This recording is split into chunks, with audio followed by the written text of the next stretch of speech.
Are you not entertained? Oh, don't press on. Yeah, it's live. I'll be live. I think so. What is? Yes, we are. We live, baby. There we go. 1% We got our watching. first viewer. Yes, yes. It's your boy Julius the Humble. This is the LYPHr podcast. Today, we have an audience. A beautiful audience at that. Today, we got King Darice conversing with Brandon Lawrence. It's traditional talking with feminists. Both of these guys are heterosexuals, but they have different mentalities on almost everything else. So here we go. So don't you want to engage the crowd? Find out everybody who's traditional and who's feminist. Oh man! All right. Hi everybody, my name is Ebony. I'll be your co-host with King here. Just before they start on their views of the traditional and feminist, I just wanted to go around and you can just kind of shout it out loud enough for us to hear, but if you had to choose a side or in the middle ground, are you feminist or are you in favor of traditional? So you can say your name if you choose to. You can say pass if you choose not to answer. It's okay.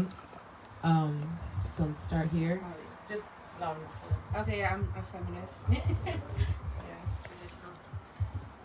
Barbara, Darice's mom, traditional. Traditional. I would have to choose traditional. I agree, traditional. But I have an open mind. I come back to me. I do have an open mind. Okay. I'm glad you said that because I hope that with everyone's views and however they may feel that what these two have to say, you are open to, you know, just think in another way or some ways that you may or may not have thought before, obviously. As far as myself, I'm on both sides of the coin, so we just gonna keep it there. Kane? So you're in the middle. I'm in the middle, absolutely. What's happening, y'all? Peace, love. I'm Monteez Kane. I'm the host next to Ebony. And I guess my views would have to be traditional. I'm a very open-minded individual, but you know, I would have to say traditional. Just everyone in this area. Jamal? Yeah, so I'm a traditional guy, but I see the I understand everything for some reason I just understand it, you know, the feminine side. So we just here today to just to see like just for a good conversation. Let's get it. All right. So y'all want to like rock, paper, scissors to see who goes first, or no? No, you go first. Okay.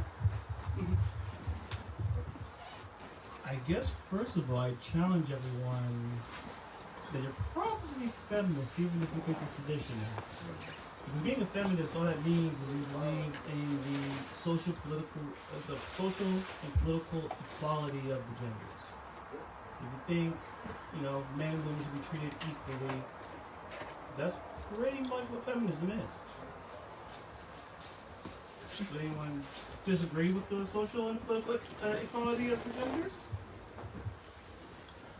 Okay. Yeah.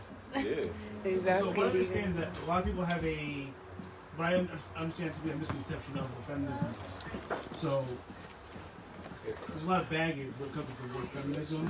So I think we can learn a lot if I know what you mean when you say you're not a feminist.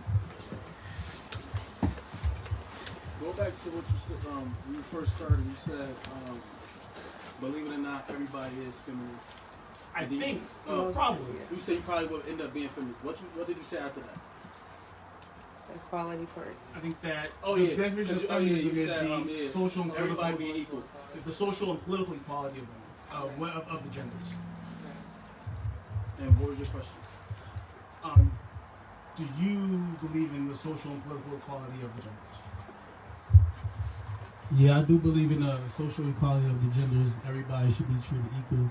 But I feel, even with you saying, feminism is pretty much, you know, men and women being equal. But when you say this in a world or you say it in a room full of people, they're going to feel like you're pretty much all for women and not for men. And most when people think about feminism, most people,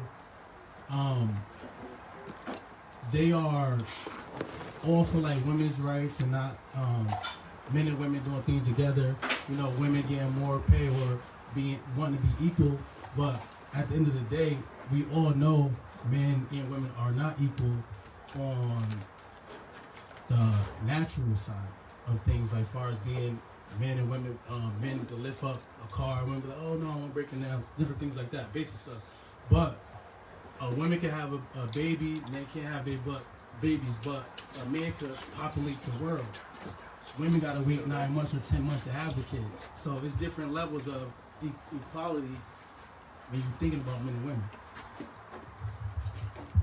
Is that men and women aren't equal? Or is that men and women are just different? Because because equality holds with it a value. Mm-hmm. So I would say a man is physically stronger than a woman. Mm-hmm. A woman can give birth. Mm-hmm.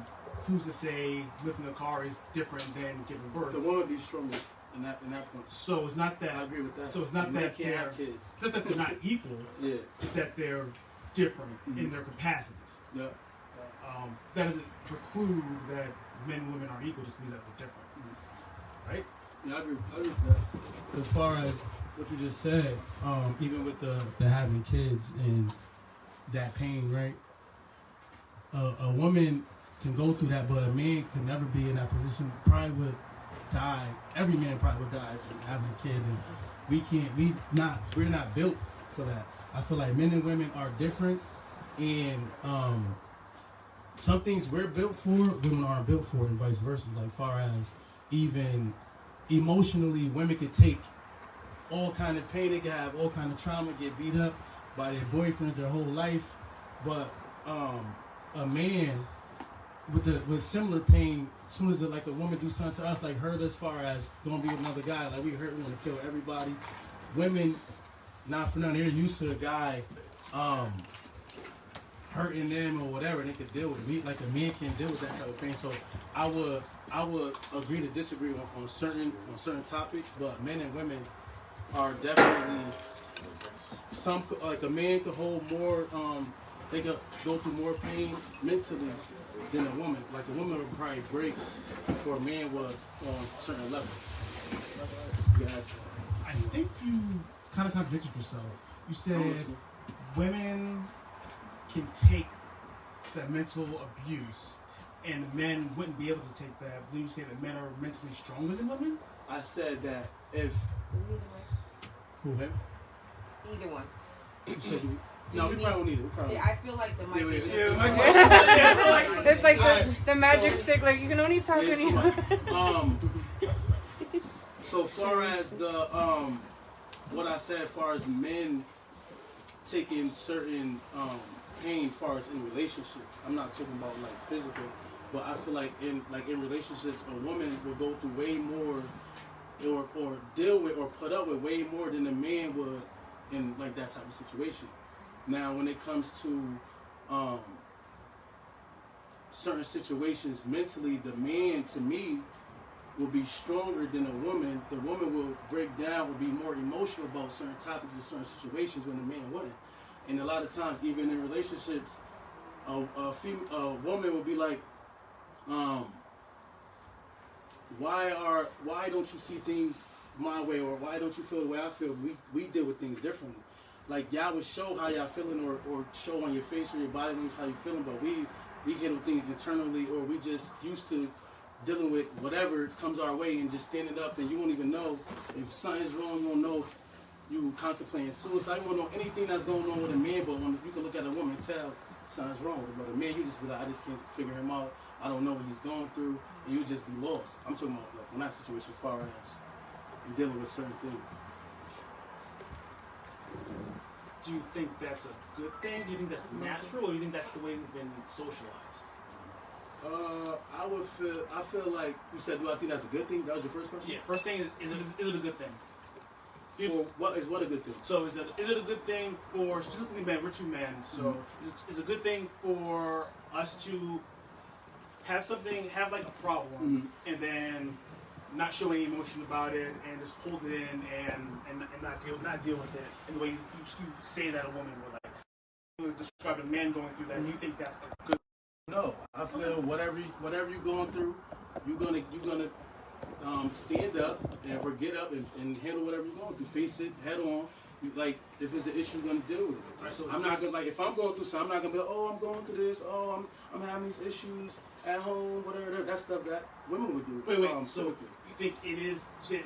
I feel like it's a good thing for men to do whatever they gotta do to get the job done, whatever situation is, and handle however they can handle it.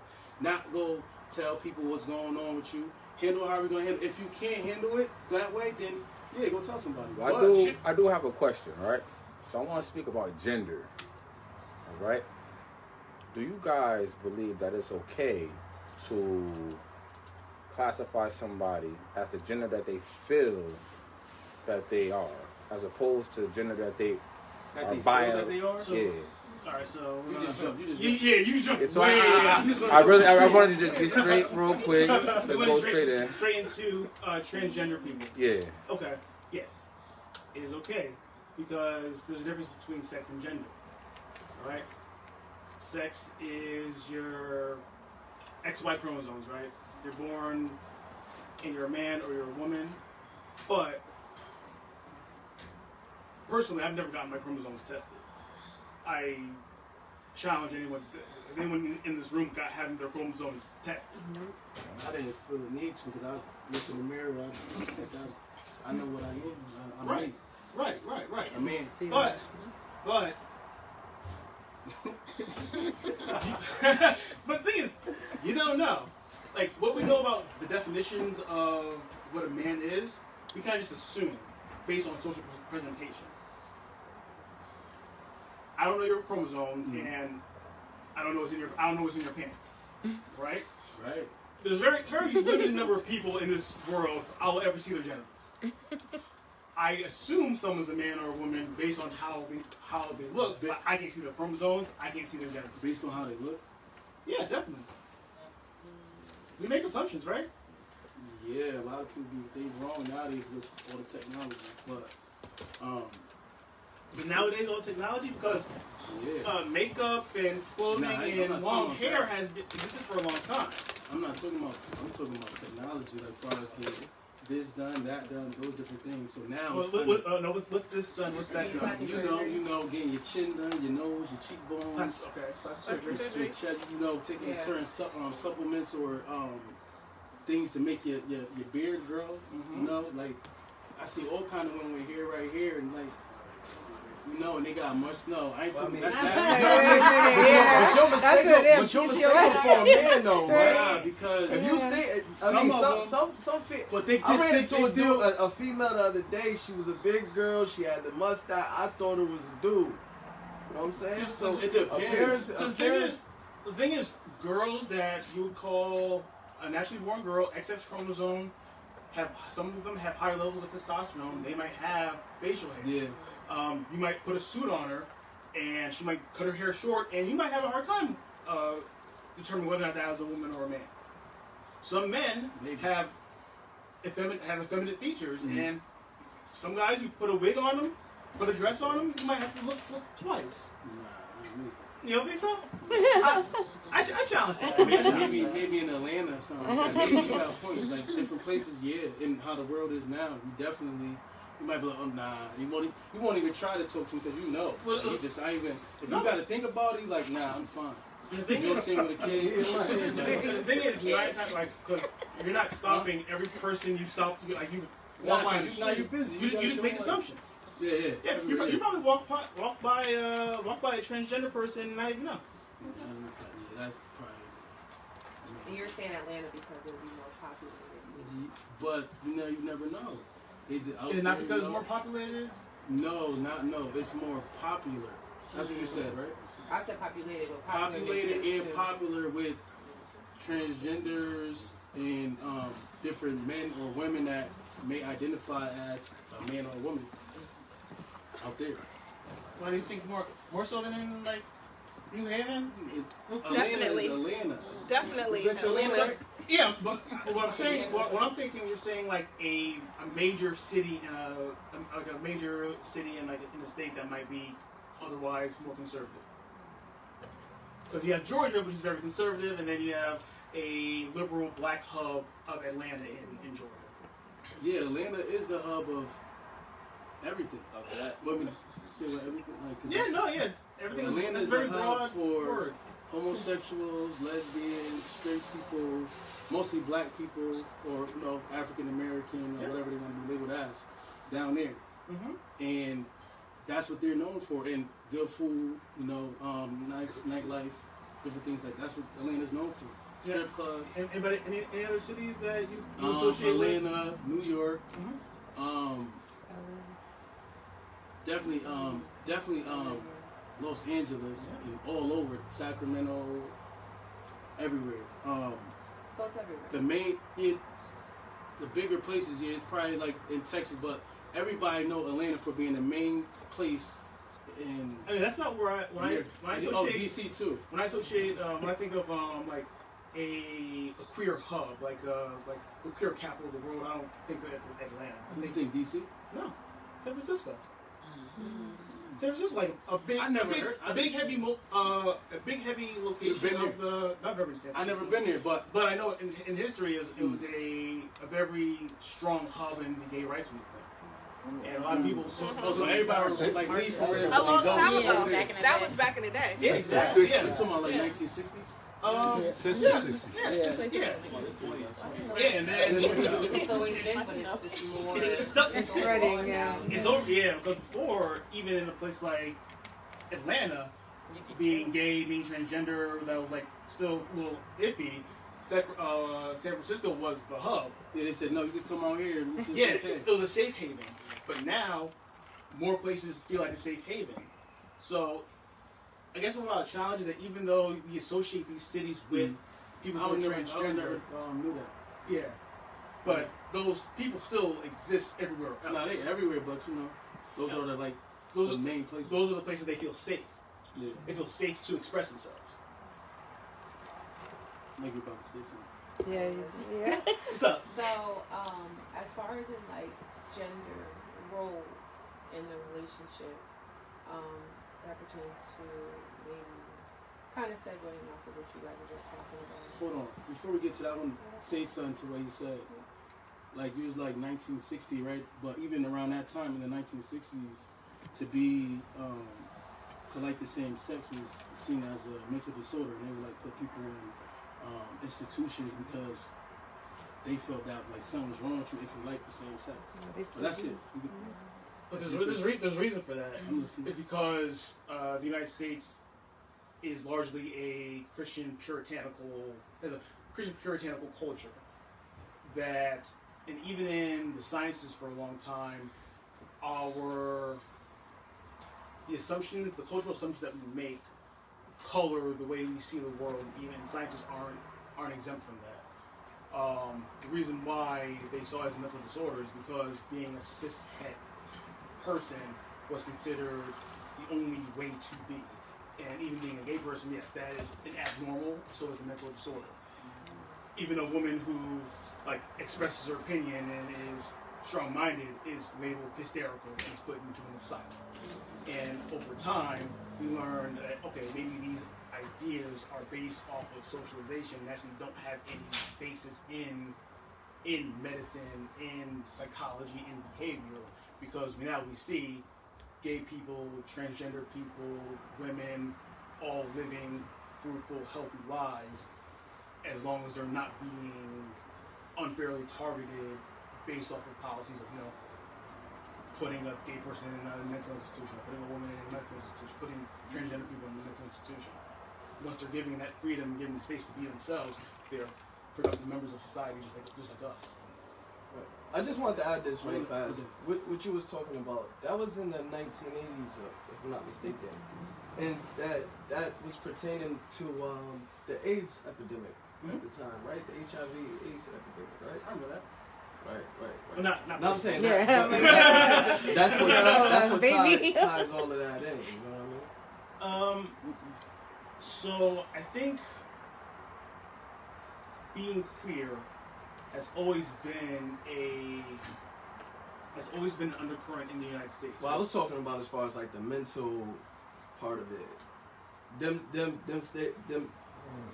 Them stating basically it was supposed to be like a mental illness or whatever. I think I think the '80s and the AIDS epidemic. I think the issue of that was that the United States government wasn't giving attention, medical funding to combat the AIDS epidemic because it was labeled as a gay disease. Because this is a disease that only affects gay people, and gay people are seen as deviant. Therefore, we don't have a want or a desire or a incentive to put money into the NIH to do research on where does AIDS come from, how do you prevent it, and it wasn't until we started learning that yes, it's not just a gay disease, that straight people get HIV as well, and also that being gay became more accepted. That we're like, all right, these are people too, and they deserve our help, and they deserve health care, and they deserve to be saved. So all right, let's put money into the medical institutions. Let's figure out how to prevent AIDS, and yeah, now it's not a death sentence anymore. So that's it. Progress. Hold on, I want to add to that. Yeah. I was just going to make a point. The mental aspect of being gay or whatever back in the day, it started like 30s, 40s, 50s, and they came out of it in the 70s. But it really started there. And the AIDS thing, they equated. I thought it was being gay. I thought it was in the same conversation. That's all. Being gay is how you get AIDS. That's what they thought about that, you know, the early 80s and stuff. So the, you know, being gay back in the day, oh, he's different or she's different, he's just special, you know, back then, you know, but yeah, it started back in the 30s, 40s, 50s, 60s. But and came out of it. A lot of people in the 80s got AIDS from sharing needles or doing heroin as well. I want to add to what you said about you said all these people are being fruitful or whatever, but you can't be fruitful if you not having kids and that's not creating life. Yeah, that's when people speak about being fruitful, they mean being fruitful. Like you get with a woman and you having kids and you living life and you helping these kids, you raising these kids up and teaching them morals, respect, all those different things that they are going to need to thrive in the world. Do you think a teacher contributes to that? Like a 3rd grade, 4th grade, 5th grade teacher Contributes to what? To being fruitful, to teaching her children and teaching the kids that she teach. Yeah. I think But I'm saying, he's talking about just living life and thriving. Yeah. But when everybody else think about being fruitful, they think about doing that and living life. Living life to majority of everybody is living life with a family and thriving. There's more to life than just having a kid. I'm listening. You disagree? It's more in life to maybe. Okay, I just want to. So I got a question. So when you guys are saying being fruitful, you mean like being fruitful and multiply? I'm saying being productive, being a productive member of society. That's what I said. Yeah. But if you being, they saying it both ways. They saying that's being productive. Yeah. It's different. Some people aren't being responsible, being productive that way. Being productive is different than just being biologically fruitful. Being productive means you add value to society. You add value to society being a doctor, being a lawyer, being an artist, being a teacher. Volunteering, Yes, if you're helping your fellow man, if you are, I don't know, being a farmer, but if you're benefiting people, then you are being productive.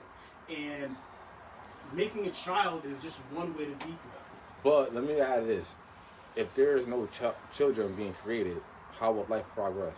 Right, and if there's no food being grown, how would life progress? But we're not saying that like the only thing important in life is being a farmer, being a person who produces food, being someone who produces food, being someone who essentially being someone who makes life possible, makes you productive, whether or not that is having a kid or not.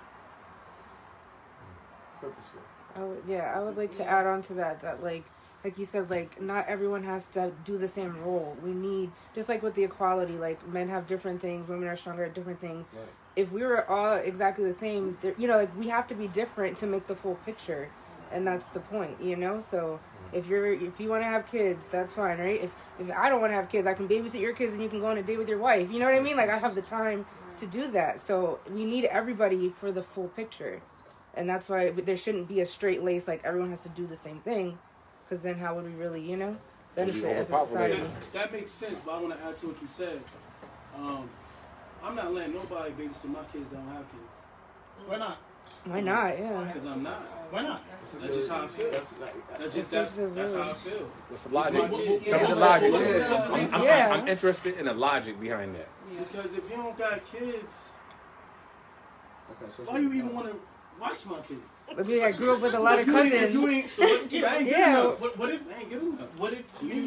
What if as a kid you took care of your siblings? What if you grew up and you became a babysitter and you have years and years of experience dealing with not just one kid, not just a handful of kids, but tons of kids, a teacher. That's dope, but the kids weren't yours. So? People treat their kids, if you treat your kids good, the people that treat their kids good or raise kids, that's why I want to watch my kids and stuff like that. I don't care how many kids you watch, I don't care how many movies you watch, how many people you grew up around. If you don't got your own kids, you ain't being around my kids. You act like people who have their own kids aren't sometimes abusers. Yeah, exactly. Sometimes they're worse abusers. Some of these kids need to be beat sometimes. No, like sexual abusers. Yeah. All right, let's. He said if you treat your kids good, beating. Because that's the first thing he said. If you treat your kids good, then he would want you to watch his kids. Yeah, but how do you know that? No, what he said was, that's what he if said. you haven't had kids, if you don't have kids, I don't want you to watch my kid. If you don't have kids, then you ask you another question. Then he said, well, if you have kids, can I add to that? Because I kind of know what he mean by that. If you don't have kids of your own, meaning the experience of nurturing a child, or not saying anyone who hasn't had experience like in a work setting with children, obviously it's a little bit different than nurturing your own child. You get what I'm saying? It's a type of connection that you have to children once you have your own child, I feel. And I do understand what he means, but that's kind of broad to say, like, if you don't have a kid, you ain't watching my kid. That's kind of personal. But I'm just saying, it's nothing wrong with how you feel, because that's you, obviously. That's your perception on who you're going to allow and who you're not. But my thing is, I understand what you mean by that, because if you don't have experience driving a truck, you know what I'm saying, and you're like, oh, I see my uncle do this my whole life. I got this, like, you know, like, I'm gonna be scared. No, he's not saying you don't have the experience, because the whole truck thing is like, you've never driven a truck. You could not own the truck and rent the truck from other people. You know what I'm saying? So comparing it to driving a truck, you could drive a truck and not own it. Just like you could be good with kids and not have a child. I don't want you driving my truck if you haven't built a truck. If you haven't actually owned a truck, don't drive this truck. That is. That's not how I feel. If I don't have kids, if you don't have kids, I want you to watch my kids. So look, so you equate it to the truck. Well, he's entitled to feel that way. Yeah, that's fine. But listen, hold on. You could drive my truck if you got experience driving a truck. Yeah, so if you have experience with kids. He said if you ain't build a truck. But that's crazy. That's the thing. If you have experience raising kids, even if they're not physically your children, that's what he's saying. Like, if you're driving a truck, but it's not your truck, you know what I'm saying? Like, for me, for example, I can't physically have kids, but I've watched kids all my life. I'm a godparent to like multiple children. So you're saying to me that like I wouldn't have the right, if everybody thought like you, I wouldn't have the right to be around any children, to take care of any children, because I physically cannot have a child? That's not right. When I'm good at taking care of kids, people seek me out to be their godparents. Like, you know? I think the ideal is really perception anyway, right? It's really about how you feel about it and how you view it. About my life and my kids. Yeah, exactly. That's fine. I mean, that's the majority. People drop their kids all the time. And it's circumstantial. But a child does need love. And how can a child receive that real love if it's being watched by somebody that never had to deliver that real love to a child? Is that what you're trying to say, bro? I will challenge that real love can only come from a biological parent. Yeah, people adopt. I know me and my daughter had a connection when my daughter was in her mother's stomach. You know, I would talk to my daughter, sing with her, read to her. When she came out, she was automatically like attached to me. That's real to me, like, you know what I'm saying? So like, I respect that experience, but surely you're not saying that if an orphan is adopted, are you saying that the love that adoptive parents have for that kid is lesser? It's not as strong. No, it's not. So, It's yeah, different. It's not as strong. It's different. I'm not saying it's good. lesser, but it's not as strong. It's good, but it ain't good enough. No, it's different. That's really disrespectful. No, it's different. It's just different. That's all. It's levels. Can anyone explain why it's different or why it's the same? I feel like it's different because this kid can receive all the love. I'm not saying like they can't raise these kids to be respectful, be good people in society. I'm not saying that. What I'm saying is when a kid isn't raised by their biological parent, they go out and they want that. They want, even if they didn't raise them, they still want to know where they come from. It's about where you, at the end of the day, it's about where you come from. You want to know who you connected to. You got this relationship with this man and this woman, that's dope. Yeah, they helped you, like they see you at your lows, they raised you from a little boy, a little girl, whatever. But it's different when you know this is your mother, this your grandfather, this their mother.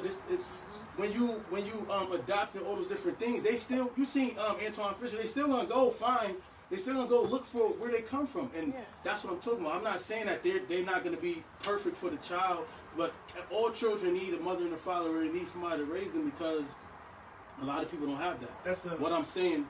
But what you're saying is that adoptive parent, you're not comfortable with that adoptive parent watching your kid.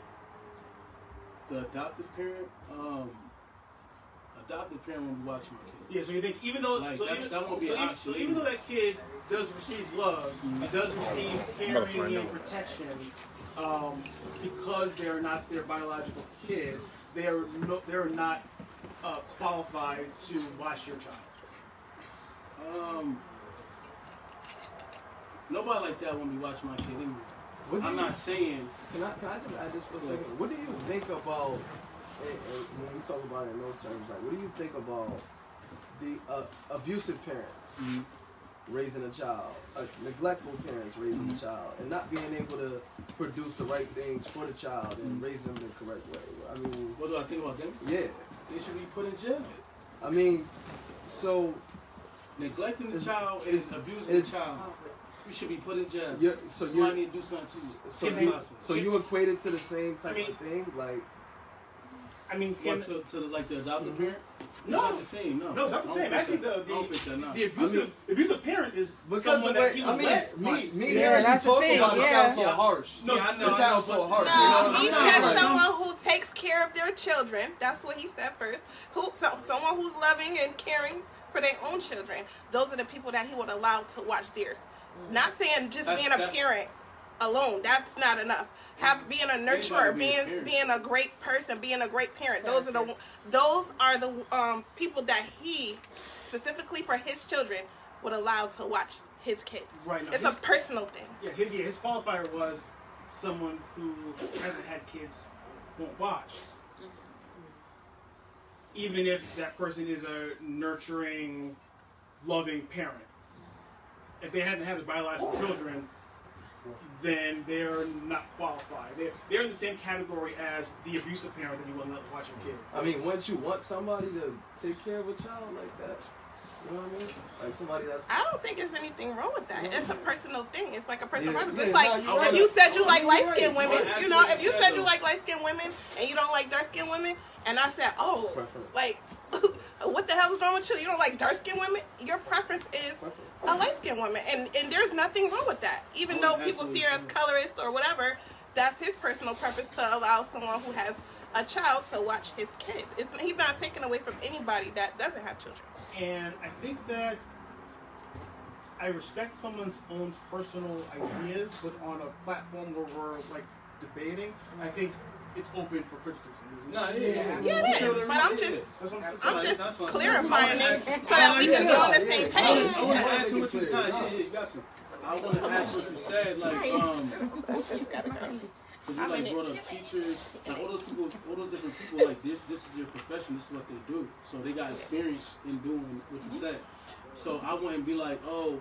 So when I was speaking about people watching my kids, like even people that watch my kids right now, nobody watch my kids ever that don't got experience. And I have a 16-year-old daughter. I'm talking about from then to now. Like a few people in here watch my kids. Is experience or is it having a biological child? Both. They all got biological children.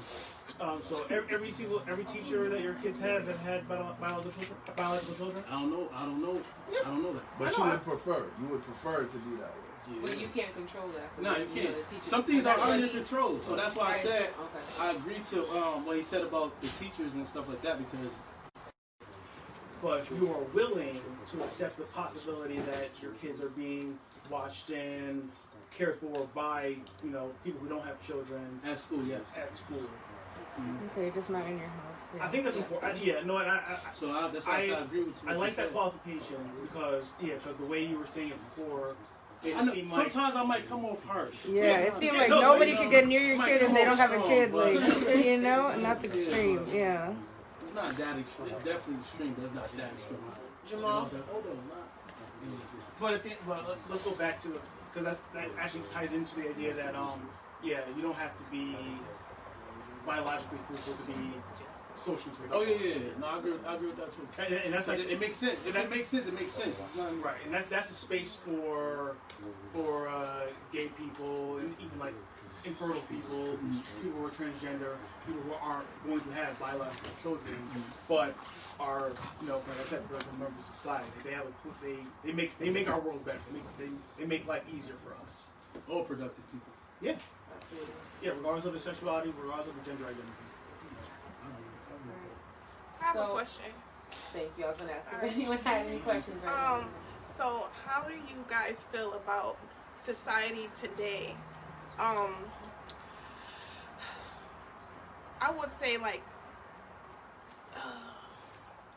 heavily influencing homosexuality on like advertisements and commercials and cartoons and all these things that children are involved in. I feel like these sexual or homosexual things are always not to cut you introduced. Off before you give your opinion on it. With the question, I'd like to hear theirs first. No, I'm not gonna. I was just. No. I know you were expressing. I was just asking the question. I didn't finish asking the question. Oh, my apologies then. So I was asking, how do you guys feel about that and what's going on in society today, based on our children and their minds being sculpted and all of that stuff? What do you guys feel about that? You go first. I think that our children's minds have always been sculpted. I think even before there was gay and lesbian representation in the media, we force-fed we saw husbands and wives and boyfriends and girlfriends holding hands, kissing, and that was just a normal thing that kids were raised with. You don't think that's normal? He just said it's a normal thing. That's a nice thing. Okay. Yeah, I think we're okay with our children seeing on TV a boy and a girl kissing, even though we don't want our young children kissing, and we don't want to expose our children to sexuality, but we do make them understand heterosexual relationships. So now that we might see in the same context a boy and a boy holding hands, a boy and a boy kissing, a girl and a girl holding hands kissing, in the same context that we've already seen in media, how is that different? Yeah, I wanted to respond to that, right? No, he didn't answer how he felt though. He didn't say how he felt about it. Wait a minute. Don't, bro. Traditional. Yeah. You let him be. So you done right now? Yeah. So I agree to what you said about how, like on TV, social, like any place, like magazines, posters, they show men and women together, kissing, holding hands. and you agree that's normal, I feel like there's nothing wrong with that. And you said something. What you said basically, what's the difference between a man walking down the street holding hands, kissing? You said what's the difference in the context? That was your question. What's the difference if it's a man and woman holding hands down the street versus a man and man holding hands down the street? The difference is if men all over the world walked around holding hands and kissing, it wouldn't be kids. It wouldn't be no need for it wouldn't be no need for us to even be talking about this. We wouldn't even be here if every man in the world was walking down the street with other men and having sex with other men. We wouldn't even other people wouldn't even exist. If your parents never got together, you wouldn't even be here. If your mother wanted to be with another woman, or your father wanted to be with another man, you wouldn't even be here. We wouldn't even be talking. But I feel like men should be with women and women should be with men. Why? Like 7 years ago, I just explained why. I explained why without each other, and us coming together, we're not gonna exist. Men and men together, you can't create anything. You could create you can start a business. You could do something like that, but you cannot maybe some people don't want a legacy, maybe they don't want to live on. When you have kids, you live. When you be with a man and a man, or a woman and a woman, y'all not creating anything. Like it's done. Y'all dying out. Your whole family lineage is dead. After you die, it's over. So people like me, we have kids, we're gonna live forever. Our kids gonna have kids with somebody else, hopefully. The way the world's going, you never know.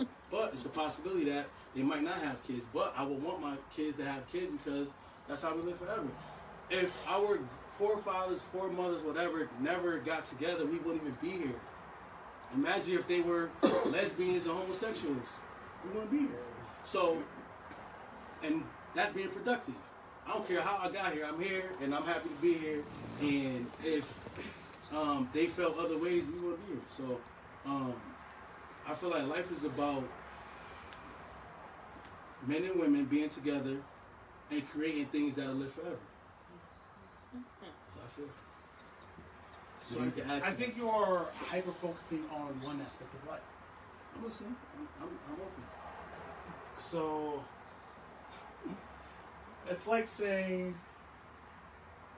No, actually, I'm not using that analogy. Seeing heterosexual people interact isn't going to make a gay person straight.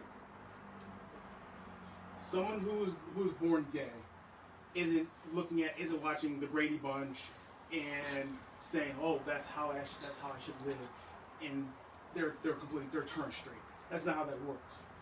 How it works? You're born with a sexual preference. Do you think that because they're born gay? No. Yeah.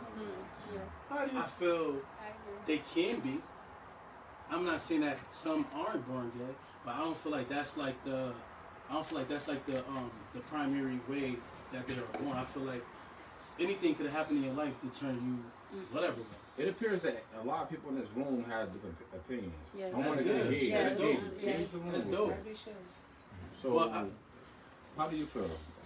I go back to the farmer thing. I think it takes all different types of people to make up a world. And I think that you speak in a lot of extremes. Like, if everybody was gay, everyone doesn't need to be gay. There can be a few gay people, a few straight people, and we're fine. And you let them do their thing, and they let you do your thing. And it doesn't destroy the world. We can't all be the same way. Yes. That doesn't, I appreciate that. Yeah, so that's what I'm saying. Yeah, so that's what I'm saying. You don't have to keep. Yeah, the argument of like we wouldn't exist. Well, yeah, we are never going to be the same way. What? Is that true? Yeah, but we're never going to all be the same way. We've never have been throughout history. And the thing is, what's history to you? No, well, the history of the world that we all know is that we've never all been the same way. I mean, as far as like the way the traditions of. No, I was just going to say the traditions of different parts of the world, we've never, as a planet, all been the same. So I don't think there's a world where we all have ever been straight. That's what I'm saying. So there's never going to be a situation where it's all gay people. So we don't even need to play with that. He's saying that without a man and a woman, you can't reproduce. Yeah. And what you're saying is there's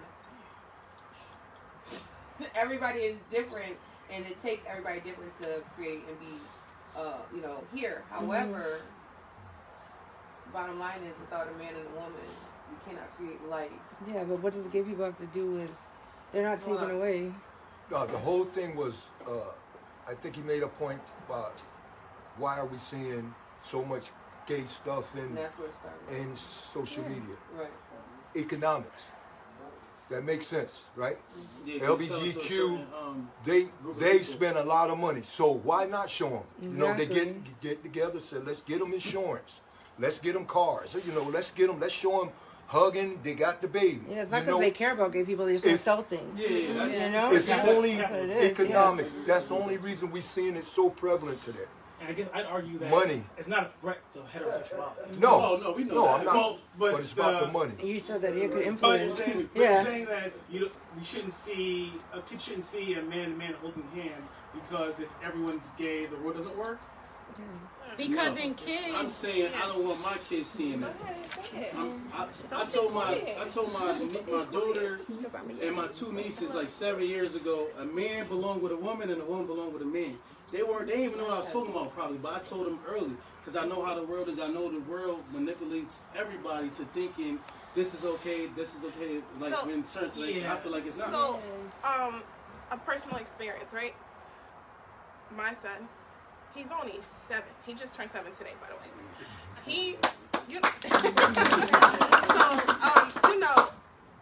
A little boy kind of did something to him one day, and he was like, Mom, what's that about? And I explained to him that that's not okay because, first of all, kids shouldn't be touching each other, period. Like, you know what I'm saying? That's how I feel.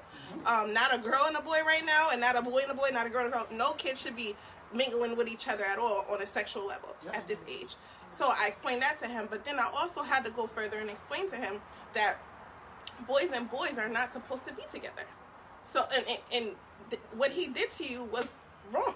You know what I'm saying? What he did, he's practicing things that he's seen, but it's not right. That's not what you're supposed to be doing. So I explained that to him. Then we see a commercial, the HIV commercial. I'm pretty sure everybody saw that. It comes on YouTube a lot.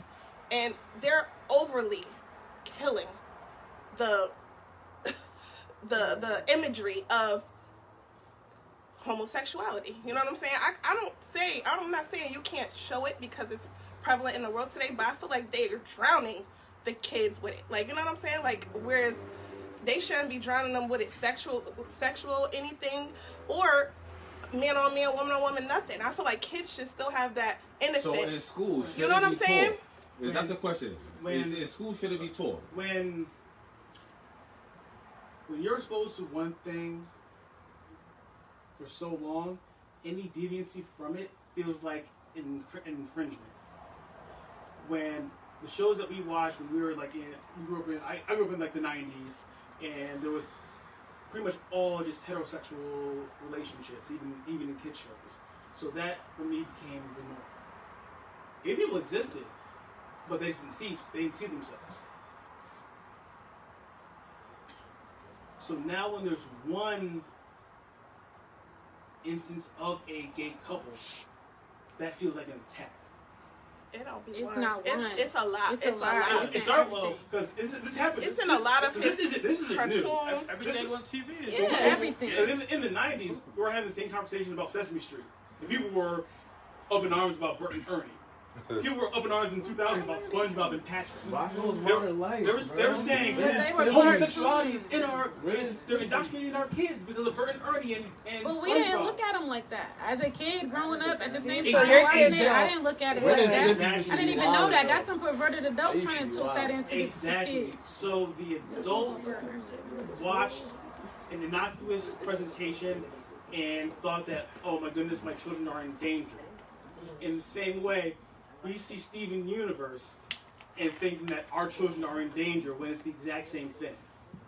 Just knowing that homosexuals exist and saying that isn't an acceptable, you can be gay and it's okay, isn't going to be a threat to your children. It's not going to make them into gay people. Well, let me ask you a question. If a man decides that he wants to be a woman and then enter into a competition where women's competition, how does that like affect like real women? So are we done with homosexuality, homosexual representation in the media? Are we done with that? So we didn't even get a whole gauge of the whole room. We didn't even get a gauge of that. I have a question. Have the two of you seen The Last of Us? First episode. Okay. No. Where is that? Netflix? HBO. HBO. Just because it has an interesting episode regarding homosexuality, which I was really interested to see your perspective, but maybe for next time. Can you describe the? It's a gay couple, but it's presented in a very different light. A very masculine gay man that you don't really see. Oh, the two guys. I did see that. That reminds me. I think that reminds me of. I think it was a season of The Real World in like the early 2000s, maybe mid 2000s. I think there was this gentleman named Coromo. Maybe it was Real World Philadelphia. And at that season, there were two gay men. I think one was a white guy. He was very effeminate and kind of guy like you look at him like, oh, that's a gay man. But then another one, he was like 6 foot, probably like 200 something pounds, like very masculine presenting. Didn't like have like a lisp or anything like that. And then he like, how many episodes in, he's like, oh yeah, I'm a gay man. And that was a big deal because it showed that, yeah, like there are different, like being gay doesn't mean you are this one cookie cutter kind. Like it showed that masculinity exists in the queer realm in a way that is almost indistinguishable from here in the heterosexual. I think it's important. I think it's important to see that the gay person that you see on TV, the very overly effeminate man, isn't representative. It's not the only way to be gay. That's the one question. Because, like for me, if I had a kid, my first priority is for my kid to live a fulfilled life and to be happy and do what makes them happy. I want him to be heterosexual and have children. Like that's my thing. But it's unfair for me to put that on him. And if he asks me about a homosexual interaction, I shouldn't be thinking, oh shoot, I gotta kind of steer this in a way so that even if he is gay or even if he has homosexual tendencies, that he doesn't act on them. He like pretends to be a heterosexual. I shouldn't want that. I should want him to be happy. I should say, all right, even if the result is something that I don't want, I should give him the honest answer, which is some men like men, some men like women, and both are equally valid. You do agree that like most of our behaviors are learned, right? Yeah. Where do the Bible come into play about this? Right, any religious because none of them say that. Yeah, that's not. That's why there's a big consensus on this isn't, this is different than what the regular and normal is. And that's why it's been such an uphill battle with that community because the Bible, the good book says. Let me just jump in right fast. Is that this wasn't really touching? We were really trying to like divert from touching on religion too much. I didn't know that. But it's more or less like traditional. And feminism. It was just me. He told me don't go into that as a main topic, but everybody she asked it so if people want to. That's how you. I'm not talking about religion. Yeah. Okay. All right. Remember, it was just me. All right. Cool. Hey. So since the 1400s, the world has developed into a colonial society, where the dominant religion is a very puritanical form of Christianity. When you look in history before Portugal, Spain, England, the Dutch started going into Africa, into the Americas, and colonizing them, you saw societies that expressed homosexuality, expressed, I don't know if we call it transgenderism, but you would have men who were seen to be effeminate, and they were treated as women in society. It wasn't seen as a big deal. Like, all right, you're one of these guys. And it wasn't until one form of Christianity said, all right, no, this is the one way to be. It has to be a man and a woman